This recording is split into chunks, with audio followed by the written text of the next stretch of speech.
And we are live. Welcome back to another episode of Casual Convos. This week's topic is brought to you by Mel, and it's Can You Be Religious? Welcome back to another episode of Oh shit, I got to turn off the Sorry, I had another video going. Freaking job, Kenny. I got a monitor. You shut up. Oh my god. So the topic tonight is Can you be religious and a paranormal skeptic at the same time? This is Melanie's topic. So I will be transferring control of the show over to Melanie. She will be telling you what this is about, and she will start it off. The power. You have the power. I am just the one that can ultimately cut you off if I want to. But that's not true power. You suck. It is true power. I'm God here in this podcast. I can mute you if I wanted to, but I'm not that kind of a dick. Bros. Really? I'm eight ball. Well, says otherwise. My 8 ball counters your 8 ball. Anyway, so I'm going to turn it over to you. It's your turn. Go right ahead. Explain your topic. Okay, the reason why I wanted to talk about this topic is because I've been approached by a lot of people who automatically assume that I'm atheist because I always say when you're doing a paranormal investigation, you need to check your religion at the door. There's a lot of people that think that if you are invested in science or you believe in science and you ground your team on that, then you cannot be religious. And I think that's false. And for some reason, the paranormal community is really afraid to tackle or ask questions of religious people like this guy. I am deeply religious. I'm not an atheist. I'm not agnostic. I am deeply faith. I have a deep faith in God. Now, for me personally, I say religion is man-made, but faith is of God. So I am non-denominational. I will be transparent about that. But when it comes to paranormal claims, especially about possession and things like that, I am profoundly skeptic. And I think it is a dichotomy, and I will recognize that. However, I think you can be religious and a very good paranormal investigator, and I think you can separate the two. I don't understand why people who are religious feel that you cannot, or they automatically believe that everything is demonic if they cannot find the answer to something. So I think it's about time we rip the Band-Aid off. You can ask me questions. I know, Kenny, you struggle with this, but I think it's time that let's do this. We've started to venture on this topic a couple of years ago. The host of that show did not want any part of it. So I just figured, I've read enough on paranormal teams that said, well, I approach it this way because I'm Christian. And I approach it this way because I'm Catholic. And we say these prayers when we enter a home, but then they tell people to say, and that's just a bunch of bullshit. So let's do this business. Go ahead. And to our 5 listeners, I will say this. Hey, we're up to 8 right now. Woo, yes. There is, I'm a woman of my word. So there is no question that, I'm open to any and all questions. You can ask whatever you want and I'll answer it. If I don't know the answer, I'm not going to try and pull it from my ass, but I'm not afraid of hard-hitting questions. Next. Dave. Hey, what's up? Got it. Your turn. So, yeah, I agree with a lot of what you said with introducing religion during investigations. My take is you don't want to introduce it, but you obviously have to be aware of what people's beliefs are, of where you're at, and because sometimes that'll shape the context of how they're interpreting things and how you might want to deal with them in some aspect. I was raised Catholic, went to church every Sunday and Catholic grade school and all that stuff. And I wouldn't say I'm religious. I might say maybe somewhat spiritual, but don't really partake in any organized religion. And I think through some of the talks and the shows we've had in the past, everybody knows my stance on, parapsychology, paranormal science, and all that stuff.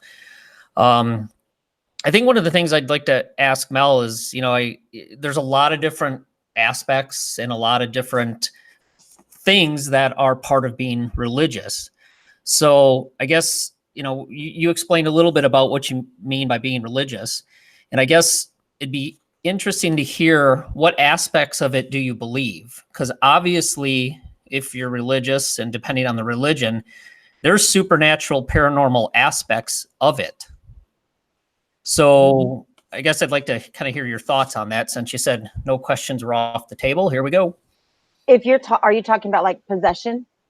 Possession, there's... I do believe in possession. Okay. I do, but let me put this out there. I do believe in the possibility of demonic possession, but I believe it is less than 0.1% of paranormal claims.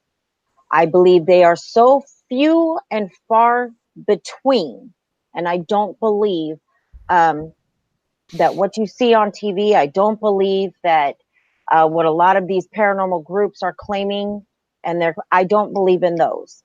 I believe they are very, very rare cases. And I don't believe that someone like myself, even though like I studied, I studied the historiography on demonology and the Ritual Romano and religion for many, many years. I don't believe that we would be able to see it ourselves.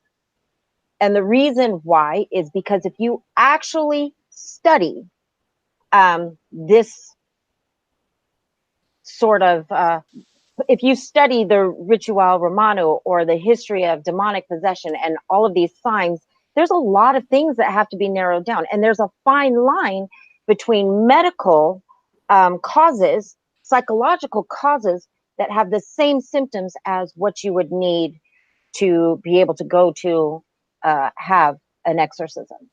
So yeah, I'm not going to say I don't. I absolutely do. I just don't believe I'm going to turn on the Travel Channel and see it. Mm-hmm. Okay. That's true. I don't understand. I know that there's a lot of people that are like, wait, they think that it's so far-fetched, but I subscribe to a faith. And in that faith, within my religion, I believe that Christ cast out demons. So for me to sit here and say it cannot happen would be hypocritical to my own belief. And I do believe in the possibility of it. What is the quote that I love to give about that Carl Sagan said is, absence of evidence is not evidence of absence. Just because I've never seen it myself does not mean that it cannot exist. I love that quote. It's a good quote. I mean, it still doesn't mean that it does exist. It just leaves it open to investigation. And I think that's how it should be. Okay, well, Tim, let's go with what you got to say. I don't disagree with you on this at all. I think there's a lot of places in life, not just in paranormal investigation, that religion and different beliefs can coincide. I mean, for me personally, if I'm thinking about, if I'm looking at another team maybe approaching an investigation, a paranormal investigation, or what have you, some type of look into paranormal claims from a Christian faith-based view, I mean, to me, it still just boils down to, what can you present and what can you not present? And if I hear, well, I believe it's a demon, or if I believe that if it's an evil entity, or if I believe that God interceded in this to avoid some tragedy or anything like that, I mean, that's fine. Like, to me, if that's what someone wants to believe, as long as we have the same boundaries, that we both understand what can you prove and what can you not prove, what can you bring to the table to show me that supports a claim and what is absent of supporting that claim, and we have a discussion about the absence of that evidence and keep it civil and keep it within a confines of what can you show and what can you not show, what can you measure and what can you not measure. I think it's fine.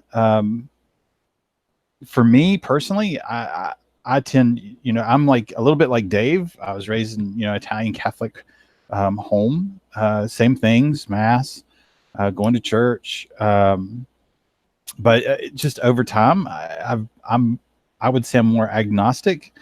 I can't say that there's no such thing as God. I mean, I can't say that, but I can say the more I watch and the more I learn, the more I think, I can't say that there is one. I can't say that there isn't one.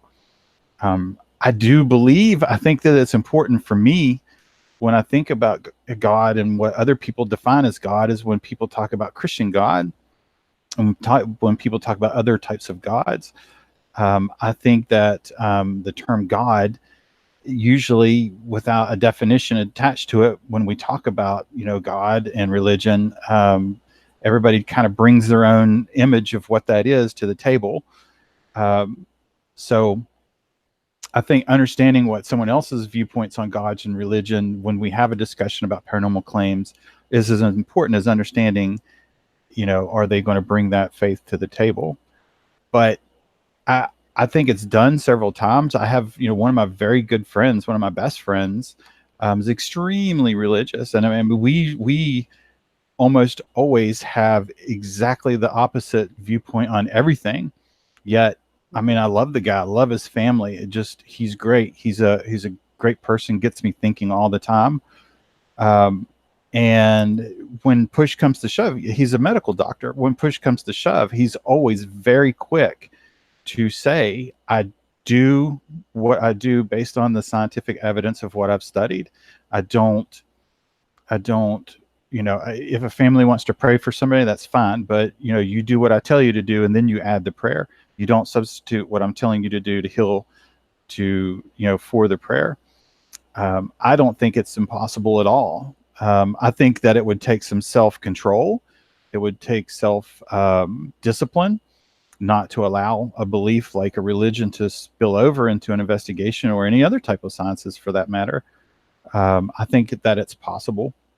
I just think that the person would have to be careful not to, fall back into, I can't answer this question, and probably it's therefore a God, or it's the reason for this is a God.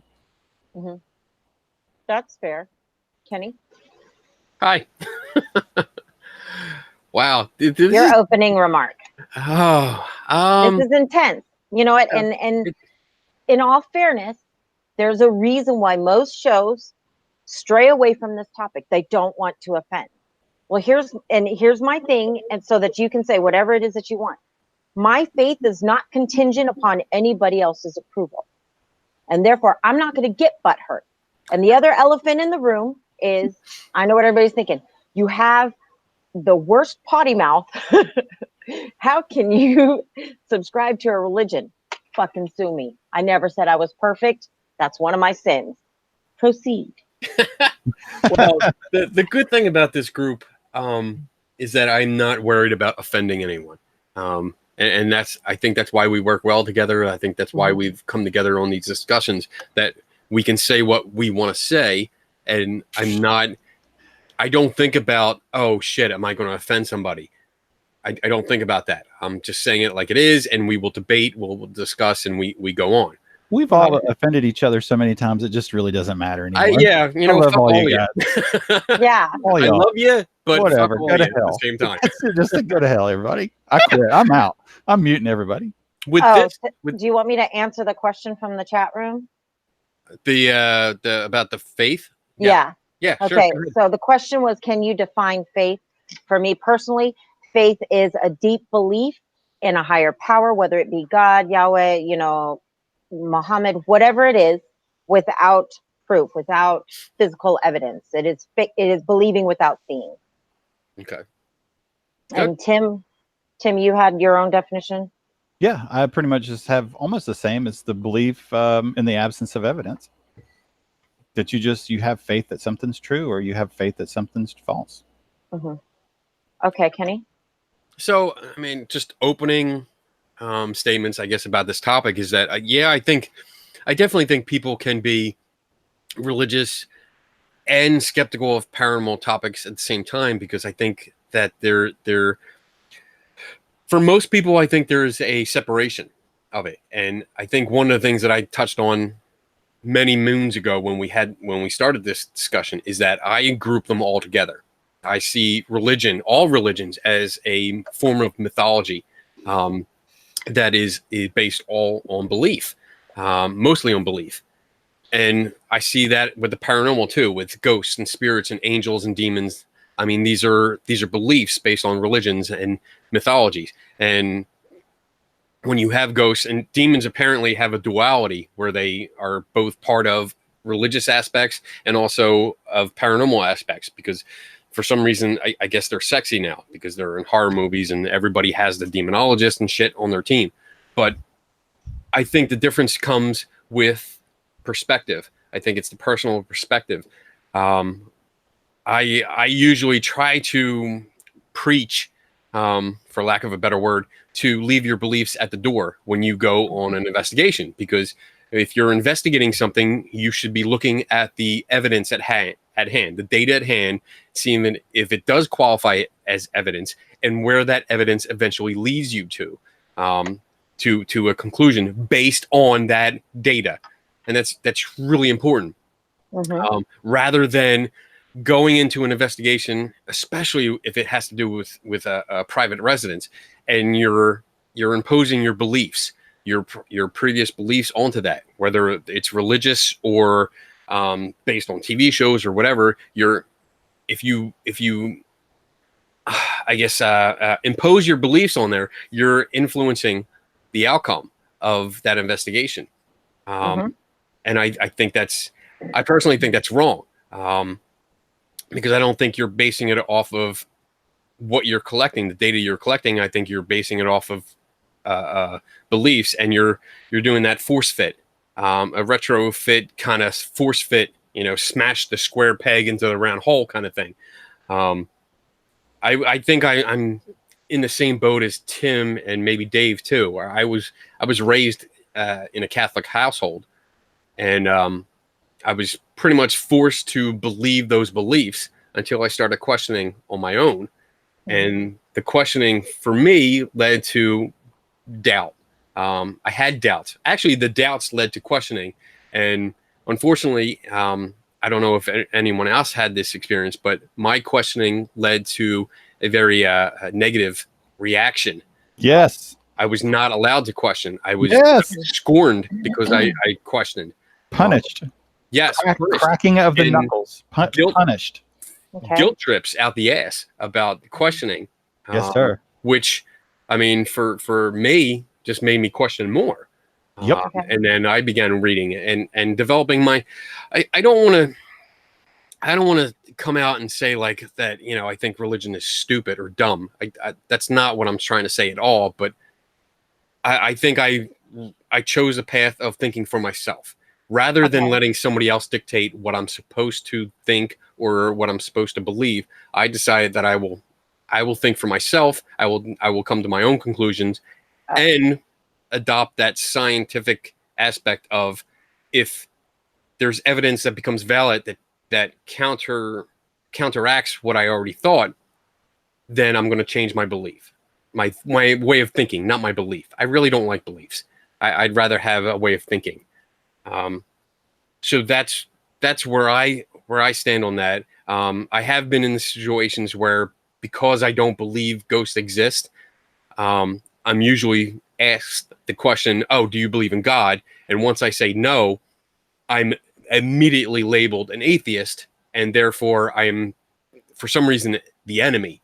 I that seems to go hand in hand. I've had a lot of interactions like that, where it's like it goes from ghosts to, you don't believe in God, you're an atheist, your opinion doesn't matter anymore.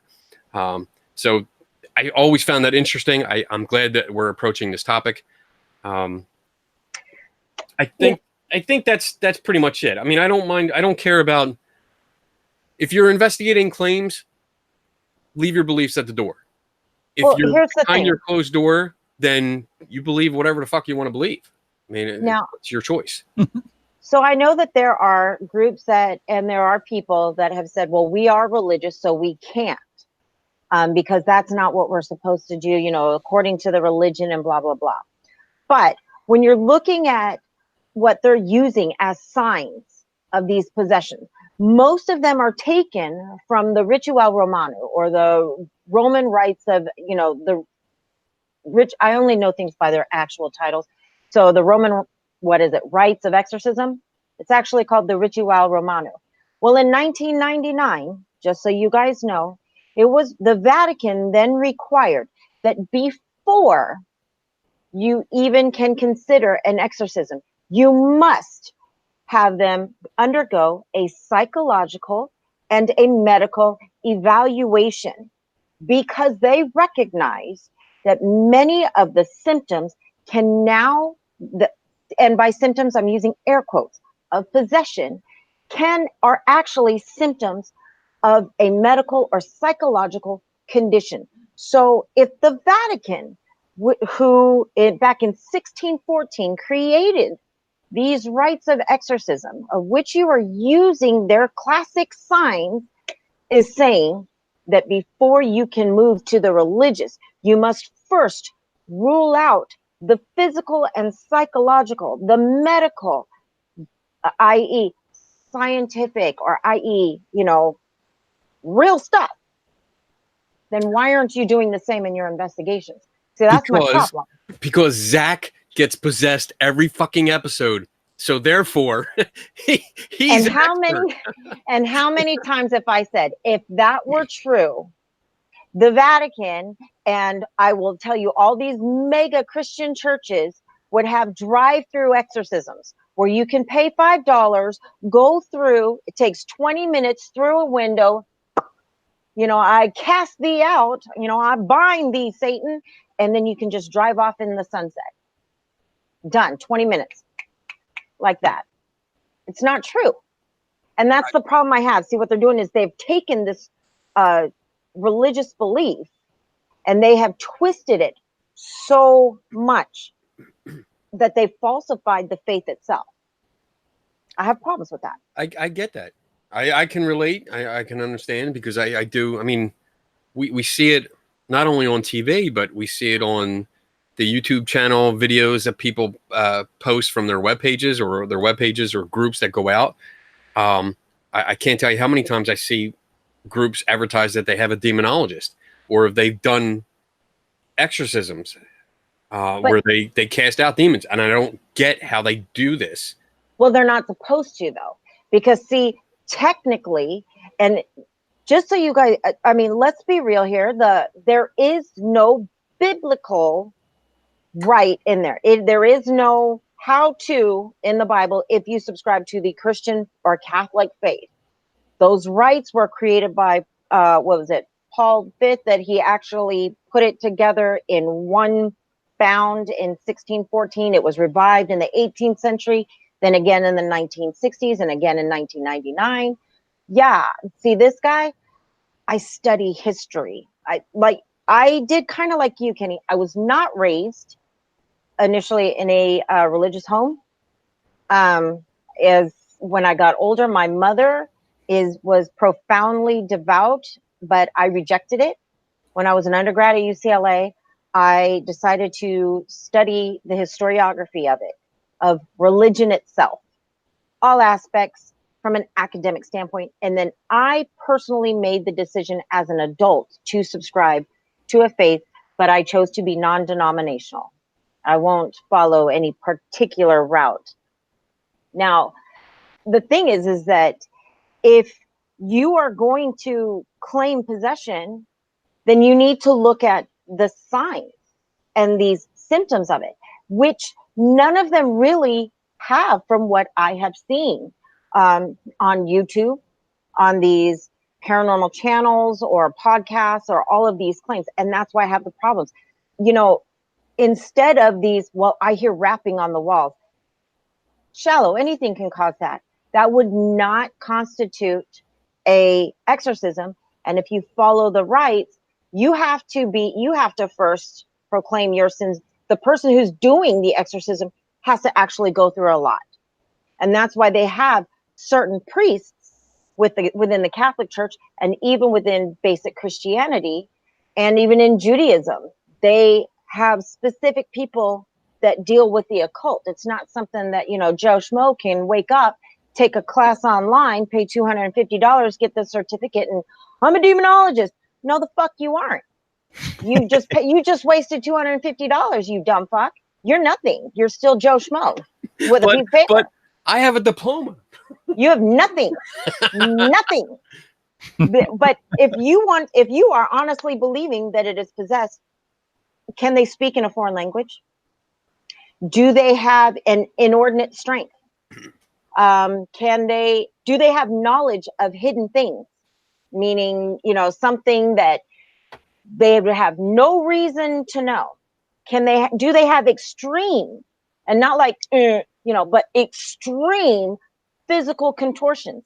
And have you ruled out the psychological and medical things? Are they? Because if they're on medications, got problems. Can you record them speaking in a foreign language that they would have no knowledge of, that someone else can decipher, and it's in multiple tongues? No, none of these can. But those are the 4 classic signs according to the Ritual Romano. So that's my problem. And that's why when it comes to paranormal claims, especially when people claim there was a demonic presence, I am highly, highly skeptical. It makes no sense to me. What they're doing is they're using it as a catchphrase to be cool. I totally agree with that. I totally agree with that. Yes. Yep. And definitely. if you are truly of faith, then that's blasphemy. You can't have it both ways, bro. You're either subscribing to the religion and the faith and you're adhering to what it says, or you're making this shit up because you want to sound cool. And then as a faithful person, I'm going to call you on that. That's blasphemy. It's yeah. I know I just pissed off a whole bunch of Christians right there. This is a section of the topic that is just, it fascinates me, because we have so many people that claim to know what demonic possession is, how it works, what demons do. I mean, personally, as far as I'm concerned, demons are part of mythology. There's nothing to them except the stories. Same. So I don't. I love it, and we had somebody in the chat room ask. They said, where is the proof that anybody has ever actually been possessed? Okay. And I'm fascinated. I mean, I know I'm sure there's documented cases, but the Catholic Church does have them. What's the criteria? Like, how do we establish this criteria that someone is possessed? And I think you've touched on it a little bit about. Yeah, that's pretty well spelled out. I mean, as far as the Catholic Church goes. Now, I did talk to, I'm not sure if you guys know, well, I have talked to, and this was years ago, because keep in mind, my professor got his PhD at the Harvard School of Divinity, and I was helping him do research for a book. And this was many years ago. So I did have the privilege of speaking to an exorcist. And when you really study something, then you make the phone calls. Before it can even be approved for an exorcism, let's say within the Catholic Church, they require a lot, and it cannot come through your parish. You have to have it documented. So for them to see, and they have, believe it or not, I don't know why people don't know this. There are actual physicians that are part of the Catholic Church that are priests and psychologists that are priests, and they comb through a lot of this stuff, and they have to. So there's a lot of things that have to be done before the Catholic Church will even approve, before the Archdiocese will even approve to send out someone to then do their investigation. They do an investigation. I mean, it's extensive before the rites of the ritual is done. The ritual of exorcism is even approved. But the Roman Catholic Church does have records, and they have even said that in, let's say, 1,000 possible cases or claims, there were maybe 5. And they were filmed. You know, there are some that are filmed.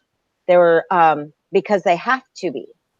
And keep in mind, part of that is because if something goes south, they need documentation. So there is stuff out there. Now, I do know that, what was it, 1971, was it the Beckers? They did and I don't know if somebody's ever put it up on YouTube. You guys can look to see if it's true. I think his name was Edwin and Mary Becker. They claimed to have been possessed, and they allowed the filming and the broadcasting of their exorcism. And this was back in the 70s. I believe it was 1971. Someone can fact check me. I don't have it in front of me. I'm just going off of memory here. First televised exorcism recorded Chicago, Illinois on NBC in 1971. Damn, I'm really good. Damn, you are good. I wonder if some of this comes from, oh my God. If some of this comes from Get one of those star stickers. Okay, I'll give you 4 stars. I really wonder if some of this comes from the Warrens, from doing their bullshit exorcisms, that they claim to do exorcisms, and they claim to have had exorcisms called or scheduled and performed at places when, I mean, it's So from let's what I've talk heard about about them, it contradicts what you've said on the procedure that's supposed to be followed. Yes. Now let's talk about the Warrens. The Warrens Let's talk about them. Okay. They were recognized by the Catholic Church. He was not an ordained priest. Now, if you are not Catholic and you are sticking to the biblical sense, then yes, if you can cast out demons through the blood of Christ, if you subscribe to Christianity. But again, it requires a lot of things. It's not just like, I bind thee, Satan, and cast thee out. It's not that simple. Now, from what I understand with the Warrens, before this whole fame thing happened, they were devout in their Catholic faith. They did utilize the church. I just think that with time and with fame, like anybody else, their priorities got skewed. And I think that they wanted things to be demonic more so than they actually were. Perhaps in the beginning, when they were nobodies, I would have been more inclined to believe some of their claim. Or, I'm not one to question the faithfulness of another. If they were devout, more power to them. If they were not, we don't know. And I don't think it is anybody's place to say, well, they were fake Catholics. We don't know that. But I think in terms of what they claim to do, I think the more famous they became, the bigger the claims. The bigger the claims. And with that, the bigger my doubt. And I think that that's fair. So I guess getting back to the original topic, is it easy to be religious and be skeptical of paranormal claims? I mean, I guess for this topic, when I'm looking at it, when I'm staring at the title, I'm thinking, okay, that's a matter of personal preference, I think, because it's applying skepticism to one part, but mostly like an outward part, but not applying skepticism to an inward part. Now, this is where I know that people have problems with me. Oh, well, get in line. And where the dichotomy comes from. For me, I think as a woman of faith, it is my responsibility to be skeptical of paranormal claims. I think it is highly irresponsible to go in someone's home with an automatic religious bias, because in doing so, one, you can interject fear. when it does not need to be there. And fear is contagious. Emotions are contagious. And I think that's irresponsible. I think that if you truly subscribe to it, then you would knock out everything else. If I go to the doctor, let's say I go to an oncologist because, you know, I had it, okay? I had the big C word at one point in my life. If I went to an oncologist and he automatically started treating me for cancer, but I didn't have cancer, I'd be pretty fucking pissed off. What they do is they rule out every other medical possibility. They narrow it in. And then they say, okay, you know what? All of these tests conclude and the biopsy and everything else conclude you have cancer. That's responsible. I didn't, you know, you don't have a gallbladder infection. You don't have a UTI. You know, none of these, it's none of these other things because we ruled them out. So why can't we do that with our religion and paranormal investigation? To me, it's irresponsible if you don't. I think it comes down to personal choice. It's that I think we run into cognitive dissonance. I think people have those. You were raised with these beliefs. They're ingrained within your entire world. And I'm talking about religious beliefs because usually they're impregnated at the beginning of your life. I mean, you're indoctrinated. Yes. Yeah. I mean, I was going to use brainwashed, but indoctrinated. Yes. They're I don't drilled necessarily into you. think that that's a bad thing to raise someone according to their faith. We would never tell someone who is Jewish that it is wrong or you're being brainwashed into Judaism as long as it is healthy. I think there's a problem when it's fire and brimstone and you're interjecting fear. That's because that's not subscribe to what the faith is actually about. Right. And that's not what I don't know if that's how I was coming across. That's not how I was coming across. I was just trying to establish that we are raised that certain way. Mm-hmm. And yeah, that's what we know. And that's what we personally, we feel attached to. We feel that's part of our being. So we don't question that as easily as we would question somebody else's faith or outside forces. So when you're going, I think when you're going to like a paranormal investigation, it's easy to question the stories of someone else, but not the stories of yourself. That I think that's coming across right. Because you have this whole religious background, and again, like I was raised Catholic. I had this whole religious background that when I was little, I believed in, and I would never question when I was little, because I think as you mentioned, Mel, it was that fire and brimstone, the fear of God in me. Like you wouldn't question that. But if somebody else came along and it was somebody like at that time when I was little, if it was someone of a different faith, if someone from the Jewish faith came along, I would question their beliefs because it wasn't how I knew things to be. And I think it's much easier for the human personality for people to question outside forces than it is to question their own inner self. Oh, I think I'm explaining this right. I'm not sure. I think you're right. I hear exactly what you're saying. It's there is a fallacy name for that, and I can't think of the word for it. But being raised Catholic and having a strong belief, and then going into this other type of belief where I'm not even, I don't know if there's a God. I don't know. I mean, that wasn't like an overnight thing.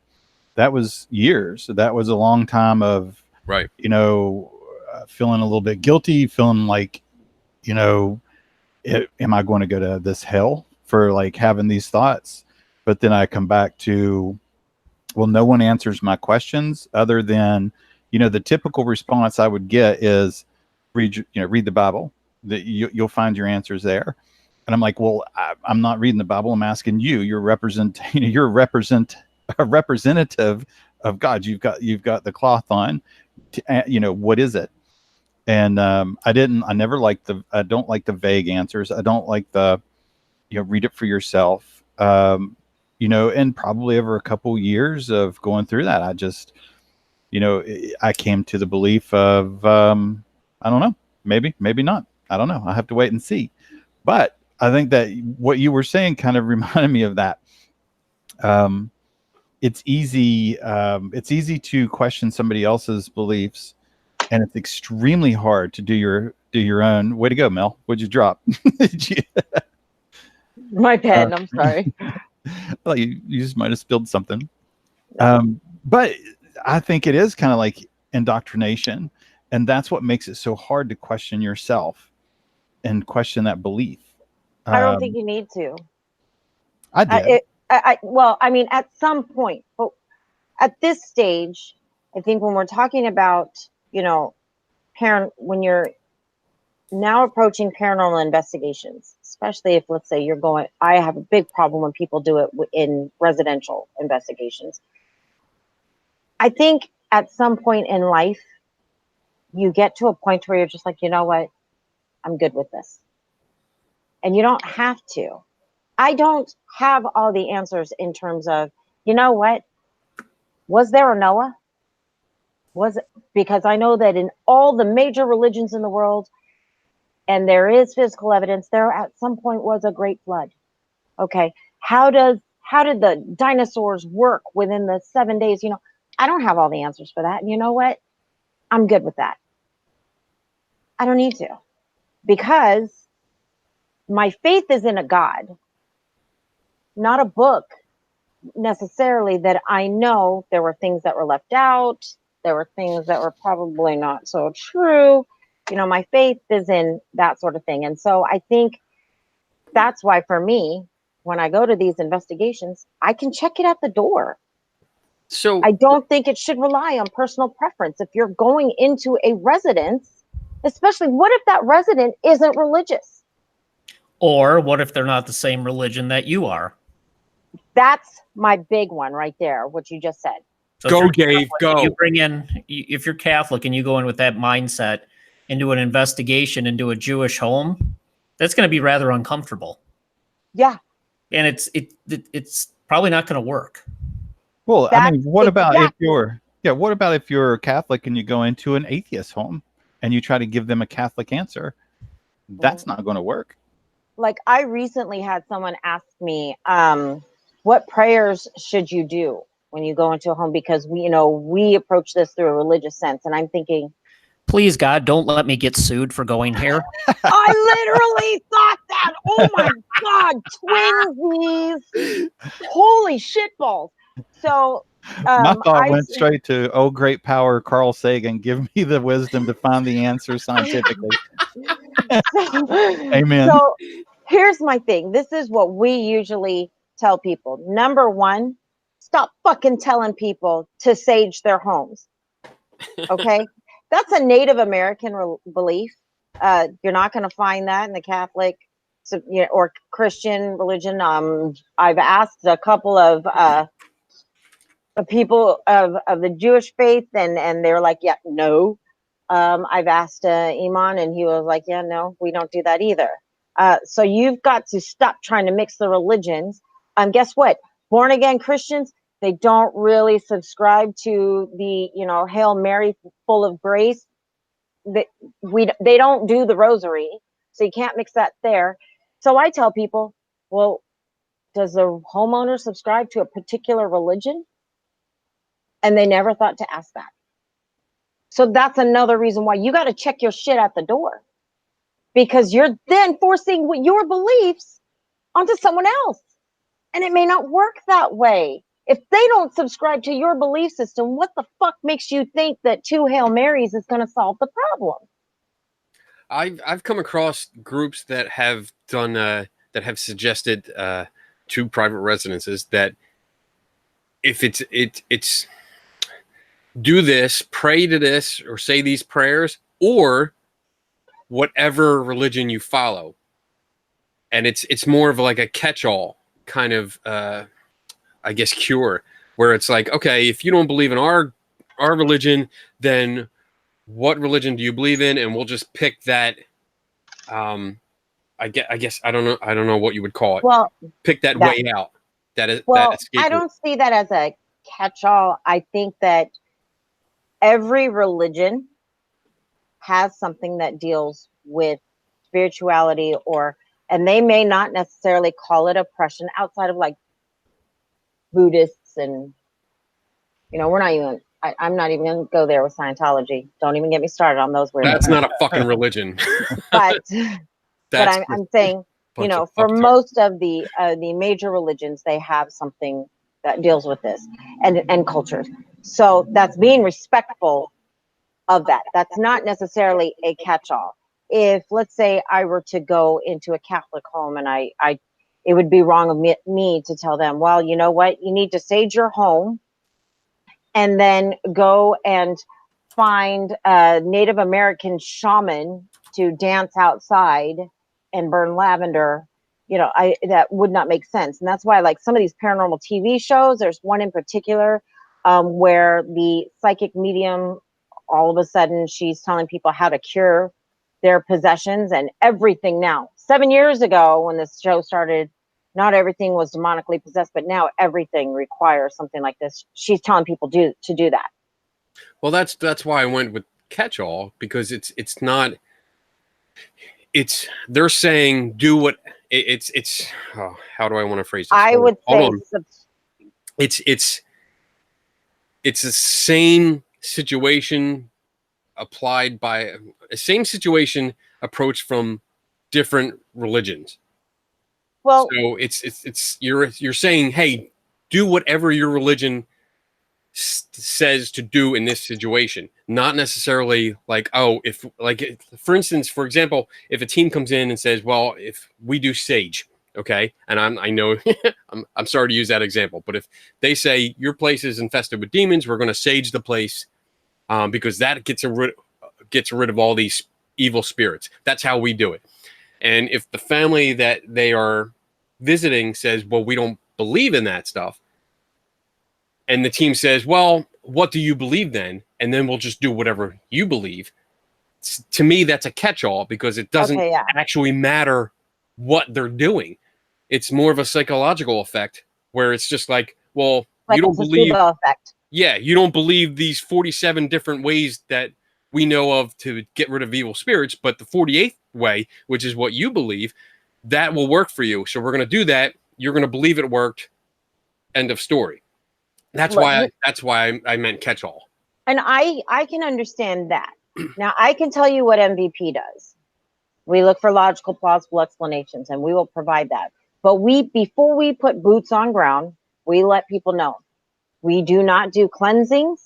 We do not do rituals. We do not do prayer overs or anything else like that. We can provide for you if we can find a logical, plausible explanation for the anomalies that are occurring or the claims that you are making. We will provide that for you. If you choose not to believe in that, or if you choose to believe it's something else, and you subscribe to a particular faith, we can put you in contact with someone who deals with that, because that is not what we do.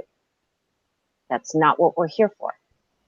And we can do documentations. We will share, and someone has disagreed with our findings. So we completely turned over all video footage, all audio footage, and all of our research to their religious head that they chose to go to. To me, that's responsible. I never once walked in there and thought, you know what, before I step foot in this house, I need to say this prayer of protection and salt everything else on these grounds before I put boots in. That's not fair. That's not fair to who? Either of us. Okay. That's not fair to me as an investigator, because then I just set myself up for failure. But more importantly, it's not fair to that homeowner, because I automatically am biased coming in. I have to check. I don't even show or let anybody know my religious affiliations. I'm Kenny, I'm very private about my faith, not because I'm ashamed of it, but because I'm a paranormal researcher and investigator. And for some reason, and I'm a skeptic when it comes to paranormal claims, and people think that you can't be both, and you can. I think you can, yeah, and I think it's how you described it. You keep it you keep your religious beliefs to yourself.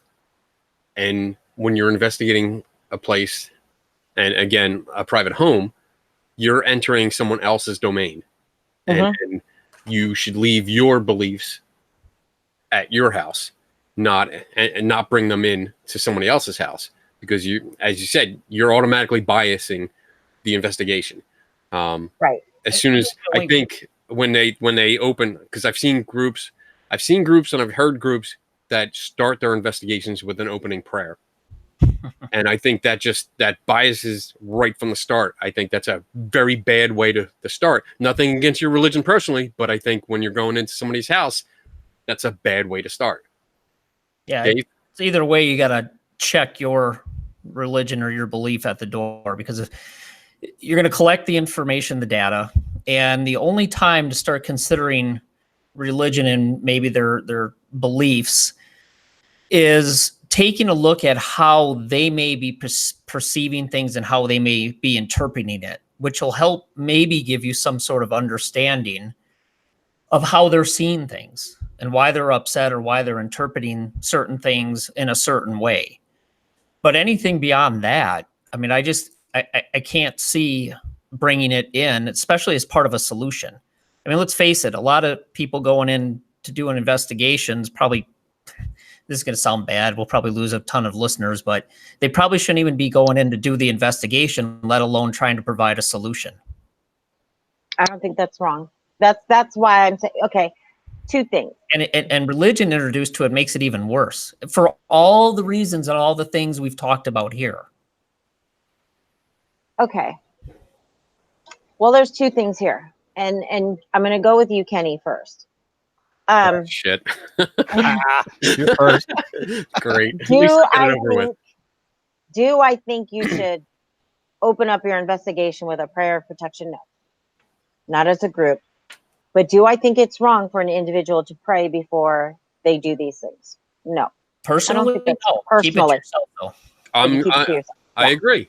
If you guys get together like outside before you even let the homeowner know you're there and you want to do whatever you want to do, that's your personal business. Right. But once boots on ground, yeah. Once boots on ground, once you make that connection, then you leave your beliefs in the car. You leave them in your van with your magnetic sign on the side that says your fucking name of your ghost hunting group with your stuff, whatever.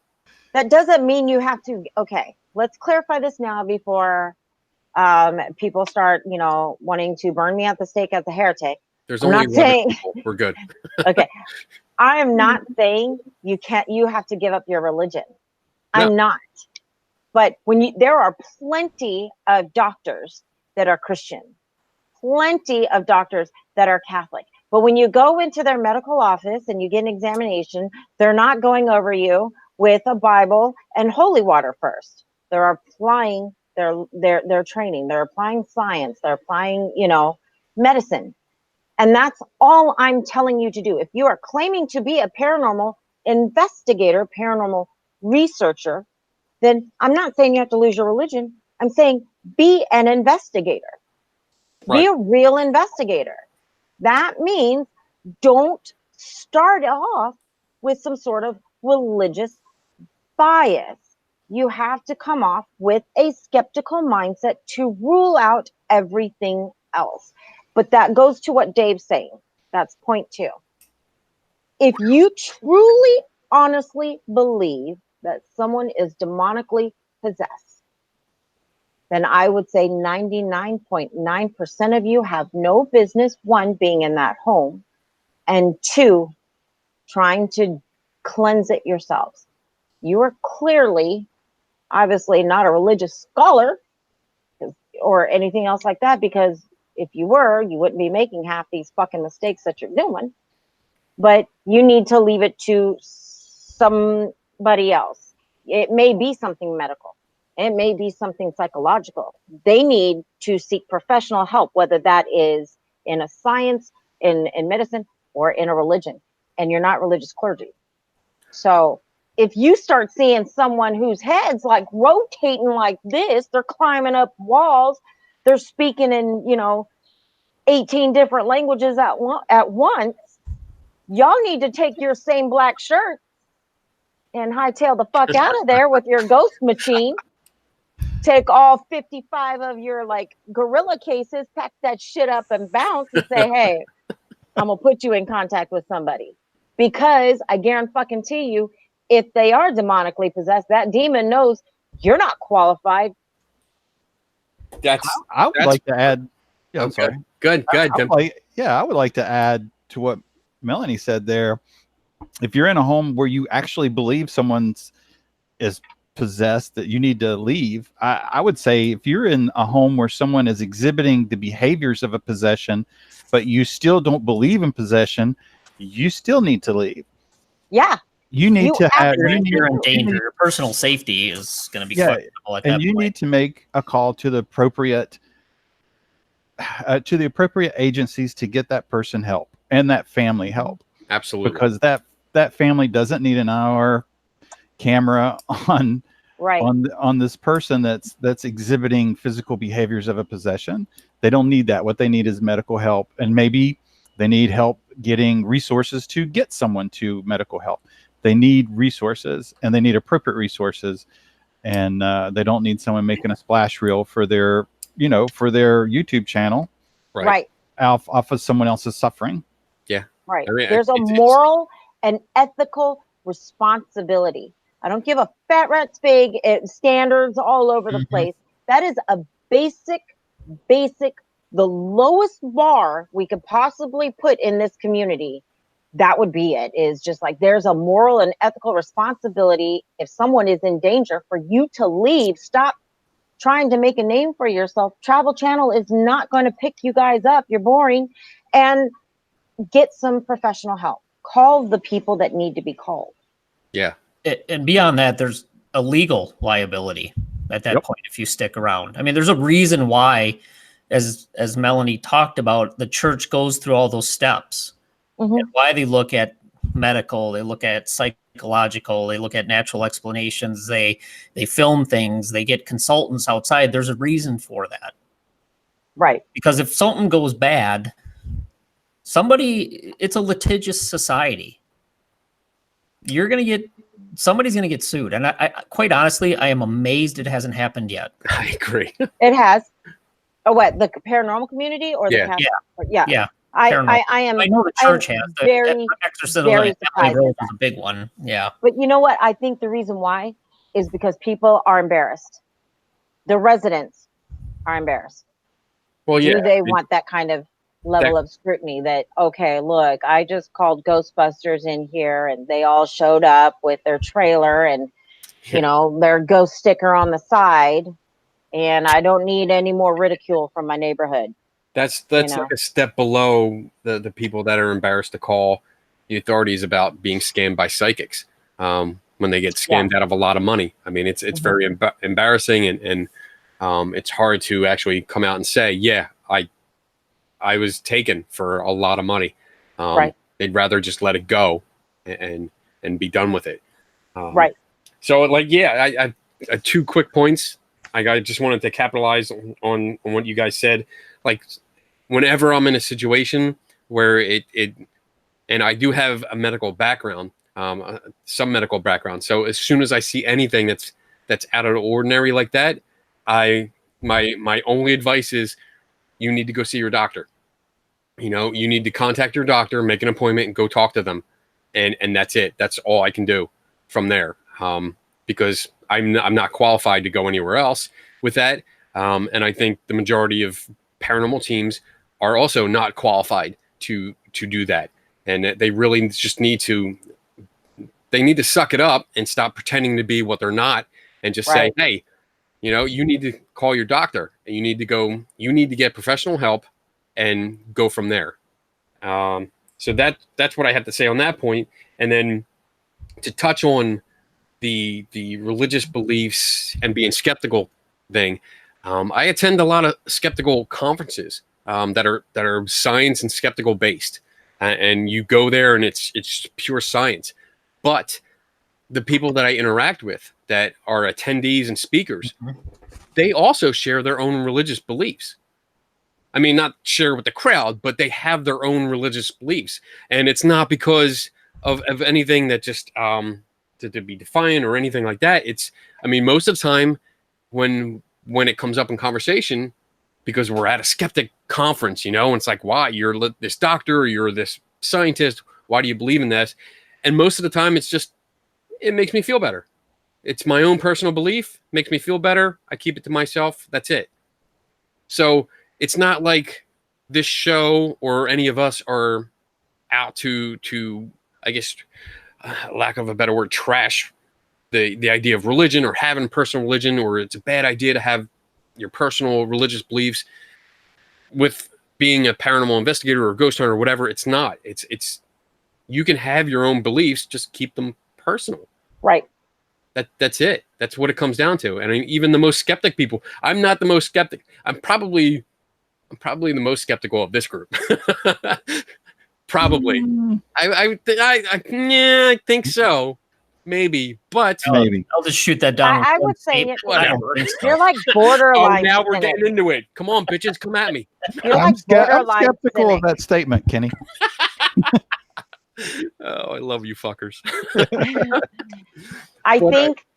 Go ahead. My point is that I've been in rooms with probably the most skeptical people that you can be around. And a lot of them still have their own personal religious beliefs. So yes, you can be a religious person and be skeptical of paranormal claims. Yes. Oh my God, that's like my closing statement. I'm done. And I had to at least bring out one study in the conversation, and I'll actually send this one to you guys afterwards. Wow. Dave's got a study. This is interesting. I think you guys, you'll like. I'll send it to you afterwards. It's in Religion, Brain, and Behavior Journal, December 2014, and they looked at the differences and similarities in religious and paranormal beliefs. A typology of distinct faith signatures. You know what's funny is I've read that. Yeah, and the really fascinating thing is, Melanie, you being religious, Kenny, you being the skeptic, the one thing that's common between those two, very low paranormal belief. Mm-hmm. And there's other categories where you start reading this, and it's really interesting when you start looking at, while people might say that somebody who's religious and somebody who's skeptical is completely different, opposite ends of the spectrum. To me, it's pretty interesting. They both are skeptical of paranormal Claims. phenomena outside of religion. We believe most of, I read that study. It's absolutely fascinating, by the way. This is one of the reasons why I really like Dave, is because if there's an article in a peer-reviewed journal, and by peer-reviewed, I mean, that's gone through that critical process where people have reviewed the work, experts in the field. I just go to random websites. But anyway, I pull it from my asshole. So anyway, it is so on point, because if you truly subscribe to it, then you realize we're not saying these things can't happen. We're saying the majority of claims can be explained, and they're not paranormal. It is few and far between. And I think that is phenomenal. In fact, Dave, if you don't mind shooting it over to me, I will post it on MVP's site, because I don't know why people think there is such a dichotomy between being religious and being a skeptic paranormal investigator. They actually come up with 5 faith signatures, and it everything from New Age to religious to skeptical. And it's just interesting because it's a spectrum. It's not it's not black and white. It's more various shades of gray. And it depends. And there's nuances in all of it. And there's nuances in how you measure it and what scales you're looking at and what type of paranormal belief. For example, one person might believe in life after death or ghosts, while that same person doesn't believe in superstition or lucky numbers. So what they're trying to do is nail down specific aspects of both being religious and paranormal belief or phenomena. It's not just, everything is not lumped together. So I know Kenny said he thought, a lot of these things are the same. They're all lumped together. Actually, the data says and shows they're not. People have different beliefs in different things.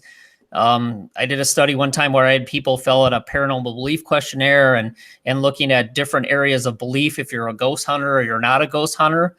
And there's differences. there's a lot of differences. A lot of people would believe in ability to communicate with the dead, but they absolutely did not believe in anything superstitious like walking under a ladder or breaking a mirror. Right. And a lot of people would lump all that stuff together, which is not quite accurate. So yeah, I'll shoot it over. It's a free access article now, so no problem sharing it across the board. Just to clarify, I mean, when I said that, that's how I see things. I'm not saying that's how. You said what? But see, then that would be, and this will be good because it's kind of a belief on your end that the data actually refutes. That there are differences in what Based people on what believe people- in different. Based so on people have different. 4,000 people in New Zealand, as well as maybe 5 or 6 other studies. Okay, so and using pretty advanced, right. statistical analysis to form these groups. So it's not the same. If you believe in God, you don't believe necessarily in ghosts. And if you believe in superstition, you don't necessarily believe in God. Well, no. I mean, I guess I get, like, I agree with that. I agree with that. What I think what I'm trying to get across is that I see them all as beliefs. Okay. One way or another. Okay, Not that, I one person. got you. Okay. Yeah, that's fair. That's fair. How Sorry. that's what I meant when I grouped them together. They are all beliefs. So there. All right, bitch. Dude, I got about a binder full of other studies, so don't start. Oh, I got your binder right here, baby. Oh my goodness. So that's good. I mean, if we got an hour, we got a little over an hour. You want to keep going, we can. If we want to wrap it up, Melanie, it's your show. I think we're good. Well, unless anybody else has questions for me, I'd like to hear Tim's closing. I don't have anything. Yeah, I'm more in agreement with you. I mean, for me personally, I think I think we've all hit the bar that I like to look for, and that's leaving your beliefs at home or in the car. I think religion is a personal. It's very personal to the individual, and I think it's up to that individual to maintain a separation of their beliefs and what they can measure, what they can find, what they can test, and what they can analyze from those measurements and tests, and look at just where the chips are without putting any type of supernatural power to that. And you know what? Hold on one second. There's one thing we didn't talk about that I think is really important, because it does piss me off. This is what just because you believe and you subscribe to a particular faith does not mean that you're ignorant. Doesn't mean that you're stupid. Yep. And I have a problem when people automatically assume, oh, well, because, whether they're cynics or they're skeptics, that, oh, you're religious, you believe in, the Trinity or the second coming or Muhammad or Allah, whatever it is, that you're dumb or you're ignorant. Let's just clarify. That's not what we're saying. And I absolutely do not believe that. Between 1900 and 2000, 60% of the Nobel laureates had a faith. I can list off 20 famous scientists right now that believed in a higher power. So go ahead. Not just religion or believing in God, but even believing in paranormal phenomena. Right. It's inconclusive at best. And a lot of the data shows that some people with higher education, higher processing ability, logical thought process, they actually have more beliefs than other people. So that's another kind of, as you pointed out, it's not necessarily accurate. Yeah, I mean, like I said, I can list off, at least 20 eminent scientists, and I'm talking about serious scientists in the hard sciences. That meaning physics, chemistry, that actually are religious. So I have no problems with that. My problem is with the paranormal investigators who are claiming to be religious and are doing residential investigations and can't separate how to properly investigate while being a religious person and checking it at the door. I definitely follow that. train of thought, I mean, I don't think people are stupid. I really don't like thinking anyone is stupid or dumb. I have no problems with that. Well, I know. Absolutely no I problem. know. I don't like to think that way. I mean, of course, there are a few people, yeah, I think they're fucking stupid. And they just demonstrate it time after time. But just because you have a religious belief or you have any kind of belief, I don't think you're not stupid or dumb just because you have a belief. I mean, shit, every time I watch Star Wars, I really believe I have the Force. And I really try to get the remote to fly across the room to me so I don't get off my lazy ass to get it. That's just a result of too much alcohol. I mean, it's not dumb or stupid to think that, and I get that. I also get that complaint because I'm titled a skeptic. You know, that I think everyone is dumb or stupid that believes in ghosts, and I don't. I think people will experience stuff. I think they have reasons for believing in what they believe, and I like to get at the core of that belief. I like to understand why they believe those things. I think the dumb or stupid goes with the people that know better and they just refuse to accept. I mean, it's one thing to believe and not understand, but I think it's another when you do understand, but you're like, you know what? I don't give a shit. I'm not changing my mind no matter what. I kind of think that's on the verge of stupid because you're just refusing to believe or accept something just because you don't want to. Say that again. I can't because I don't know what I said. That last part about you're stupid if you don't. I think you're stupid if you refuse. See, I don't know what I just said, but if you have information, you know it's true, or you know it's good information, but you simply refuse to accept it on the grounds that you just don't want to. Now, that's in relation to paranormal investigation? I think that would apply to anything. Or someone's faith. Well, again, that comes to personal preference. I guess when it's publicized. What do you mean? So if you have, I mean, it goes back to personal preference. If you have a personal belief, whether it's religious or paranormal, and it's your belief, you keep it to yourself, you know, you're not spreading it around. But if you say you host a workshop and about paranormal investigation and you're spreading a lot of bad information and you know better, you've been shown, you've understood it before, maybe you've accepted it in the past but decided that you didn't want to accept it anymore because it wasn't popular, and you continue to promote this bad information.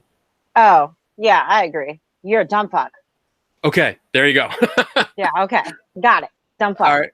Yeah. Okay. Got it. All right, I'm done. That was my closing statement. Next. Tim, got Yeah. anything? Okay. Yeah, well, I was basically, I was kind of closing earlier with just saying that I agree with you. I agree. I think it is possible. I think not only in paranormal, but like I think we all covered the base on any type of scientific work, any type of scientific research. I was going to mention what you did. I mean, there is a lot of scientists that have religious beliefs, very faithful beliefs.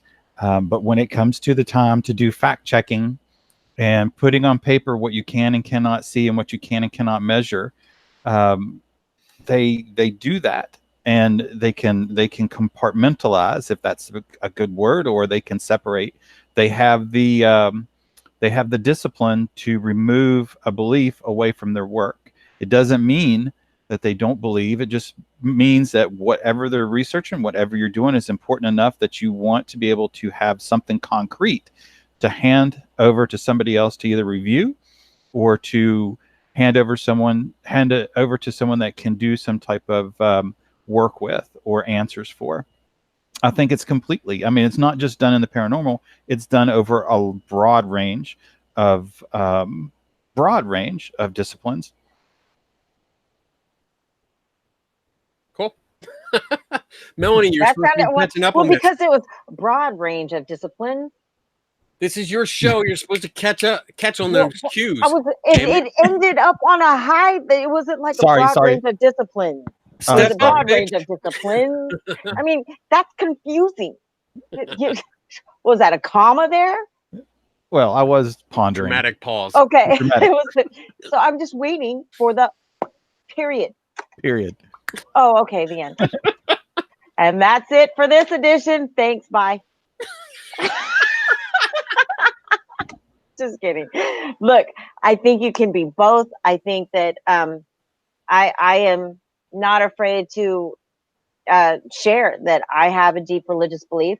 I purposely make our team, we make sure that religion is not interjected in anything. And I've been doing this for 19 years and I've never seen somebody demonically possessed. I've always been curious. I've always wondered what it's like. Not for a fun sense, but from an academic sense, what are these signs that they're talking about? But I think that being a religious person, it is my responsibility to approach paranormal investigations from a skeptical standpoint. And I think that all of you paranormal teams out there that approach things from a religious aspect, you are doing a disservice to yourself. You are doing a disservice to the community, and you are doing a disservice to your client by approaching these investigations with a preconceived bias. And I think that needs to stop. And I know that's going to piss off a lot of people, but I think that if you are going to utilize the term investigator or researcher, then you have an obligation to adhere to those terms. Be an investigator, be a researcher. Otherwise, change your name. Say paranormal, religiously biased investigators, religious ghost hunters. Do something to let the people know that, hey, they're coming in here as Christians, and stop mixing the fucking religions, dude. Stop it. It's not how it fucking works. And that pisses me off too. Look, if you're a Baptist, don't go in there with the St. Michael medallion. Two different avenues. Catholics don't, Christian, born again, it doesn't work that way. Stop telling people to sage their homes. It doesn't work that way. Burning 3 candles. It doesn't work that way. You have a moral and ethical responsibility. And if you claim to be religious, then you have a religious responsibility as well. All I got to say on that. Dave? I think I started to sum it up with the paper, but there's a spectrum of belief from religion and paranormal, and they're not mutually inclusive or exclusive. So you can be both. But I think we made a lot of good points that you need to kind of check it and leave it at the door, especially if you're doing private home investigations. That's not going to be a solution. You should be there as an objective, independent investigator or researcher, collect the data and see where it leads you. And if it does lead you down that path and you consider their religious beliefs and how they might be interpreting things, and you come up with what you think is something that might help that's based on their religion, you need to refer to the appropriate people and just step back. There's nothing wrong with trying to understand how people are interpreting their experience based on their religious belief. But for all the reasons we've mentioned already, kind of imposing your religion and your religious solution on that case, at best, it won't work. At worst, might cause you some trouble in the future. So I don't think there's anything that excludes, Kenny or Mel from being skeptical about paranormal phenomena. I mean, Kenny, you're not religious. Melanie is, but you're not alone. There's a lot of people that, a lot of studies have shown that are very similar to you. Mm-hmm. So just because you believe in one thing doesn't mean you necessarily have to believe in another, or vice versa. If you don't believe in paranormal stuff, doesn't mean you don't believe in God or religion. I love So how he picks to on me me, and you, Mel, and leaves Tim totally out of this. I I'm think used it's to it. just, I with think he's biased. Melanie said it in the past. She's been pretty personal and kept her religion to herself, and I think a lot of people do that. And I'm going to say that's probably not a bad idea if you're a paranormal investigator and researcher.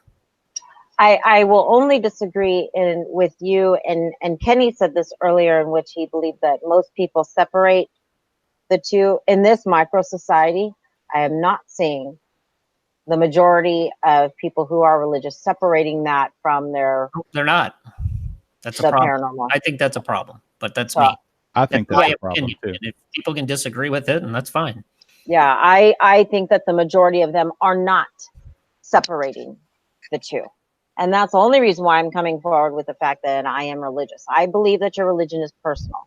Mhm. And it should remain as such. If you want to go out and proselytize, go right ahead. But if someone's calling you for help, not the right time, especially if they don't subscribe to it themselves. You've got to be respectful of what you're doing if you're going to use that term investigator and researcher. I mean, yeah, if you think there's somebody that has some demonic possession going on, and you're going to try to solve it, you're no more qualified than the person who claims to be a parapsychologist that hasn't done anything and gotten the training. Oh, hey, but and you know what? To go along with that, if you are truly a person of faith and you truly do believe it is a demonic possession, and you're going in there and you're trying to fix it, and you're not qualified, you need to also consider then that you open yourself up. If you are religious and you subscribe to that belief, and let's say they truly are, the pea soup's coming out, the head's spinning, they're speaking like 9, 12 different languages. I would love to see that. They're crawling up walls backwards. I don't know, whatever it is. Let's just go all the way out there. Let's be honest. Let's be honest. Balls deep. If most people saw that, they would crap their pants and run out anyway.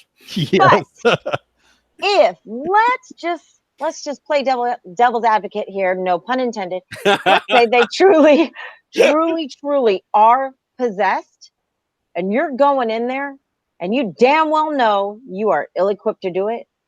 You're in big fucking trouble, buddy, because that shit's gonna come at you. So think about that before you go in there, and 20 minutes later you're telling them, I caught the demon in a bottle. Go fuck yourself. A box of mirrors that we're gonna blow it up with dynamite. That pissed me off so bad. Right back to another dimension. And it doesn't have a physical form. You can't blow up shit that doesn't have a physical form. Okay, you know what? That's another show. Another show. I got to keep my blood pressure low right now. Got to keep my blood pressure low. So I'm going to end this because I do like Carl Sagan a lot, and I'm gonna end this on a quote that I wrote down years and years ago from his book, The Demon Haunted World. I really like this book, Science as a Candle in the Dark. And he said, science is not only compatible with spirituality, it is a profound source of spirituality. When we recognize our place in an immensity of light years and in the passage of ages, when we grasp the intricacies, beauty, and subtlety of life, then that soaring feeling, that sense of elation and humility combined, is purely spiritual. So our emotions in the presence of great art, music, literature, or acts of exemplary, selfless courage, the notion that science are those of Muhammad, Gandhi, Martin Luther King, the notion that science and spirituality are somehow mutually exclusive does a disservice to both.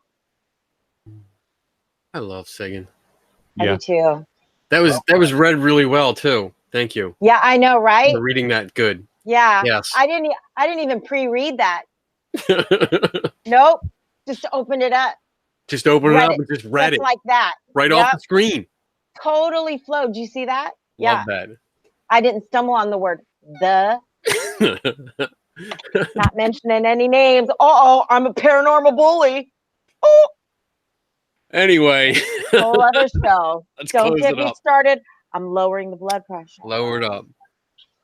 All right. So I guess that's another edition. That's another episode of Casual Convos. I think it was a good conversation. We actually were up to 16 people in the chat room watching live, which is great. I love that. That's interesting. For a Friday night. Yeah. Hey, it's controversy sells, man. Well, I just think it needed to be discussed in a healthy manner. And there were a lot of people in the chat room that were having their own discussion, which was great. I was trying to keep up, but it's hard keeping up with two conversations this in depth. But they were really having a good time, and it looked like they were getting along and having a nice civil discussion. So it's good. I like that. Very cool. So, but thanks again, and everybody that's watching live, or if you're watching the recorded version, we'll be back again sometime. Maybe next week, maybe not. It's all random. It's very really casual. hard trying to get 5 people together. It is very casual. It's very casual. I'm in the classroom. 5 people across the country, literally from coast to coast. Literally coast to coast. And trying to get everyone together is not an easy task, but we do it. We have fun, and I really enjoy these conversations. So thank you guys. I get smarter. Yep, agreed. It's really good. Cool. All right, I'm going to stop this broadcast, and bye, everyone. Bye. Bye.